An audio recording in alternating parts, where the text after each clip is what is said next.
அதேதான் சார் சொல்கிறாங்க. தாவிகளை சேர்த்துக்கு பதிலாக அவர் இன்றைக்கும் அது ஆடு மாடு மேய்ச்சின்னு அங்கேயே இருந்திருக்கலாம், எதுவும் காட்டுக்குள்ளேயே இருந்திருக்கலாம். முகில் விருப்பன் போய் செஞ்சது ஒரு பர்பஸ்க்காக செஞ்சுருக்காரு. என்ன பர்பஸ்ஸு? அவருக்கு ஒரு அடையாளம் எங்கேயுமே பெருசாக கிடைக்கல. என்ன அடையாளம் கிடைக்கல? ஒரு வருமானத்துக்காக போகிறாரு, காசு கொடுத்து அவர் வாங்கிட்டாங்க. அப்படியா? தாவே காலேஜ் போல் நுணுக்கமாக பேசுவார். எவன் சொன்னது அதான்?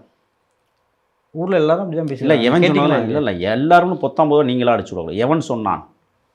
எந்த அயோக்கியன் வந்துட்டு உங்களுக்கு யாரும் எந்த அயோக்கியன் சொன்னான் அதை சொல்லுங்கள்.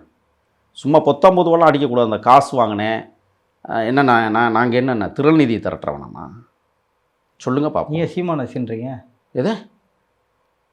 ஏங்க திருநிதினா நீங்கள் அங்கே அந்த ஆள்கிட்ட போகிறீங்க? இல்லை தமிழ்நாட்டில் திருநிதி இல்லை இல்லை நான் என்ன கேட்குறேன்னா, ஏன் நான் திருநிதி திரட்டக்கூடாதா? எனக்கு அந்த பக்குவம் இல்லையா? எனக்கு அந்த சக்தி இல்லையா? நான் கேட்குறேன். இல்லை நான் போராடலையா? என்ன நீங்கள் எப்படி கேட்குறீங்க குதிர்க்கம்மா? காசு வாங்கிட்டோன்னு எந்த அயோக்கிய பர்சன் நான் சொல்லுங்கள், காட்டுங்க பார்ப்போம். என்ன வீட்டுக்கு வாடகை கொடுக்கல சார்? தெரியுமா உங்களுக்கு? தெரியுமா தெரியாதா? அம்மாவனத்தில் சாப்பிட்டீங்க வரேன். அவர்களை போல் ஸ்டார் ஹோட்டலில் சாப்பிட்டு உங்கள்கிட்ட வந்து உட்காந்து பேசலை. அதை முதல்ல நீங்கள் உணர்ந்தணும். யாராக இருந்தாலும் சரி, காழ்ப்புணர்ச்சியோடு எந்த வார்த்தைகளையும் அள்ளி கொட்டிடலாம். அள்ளுவதற்கு மிக மோசமான சூழலை உருவாக்கும்.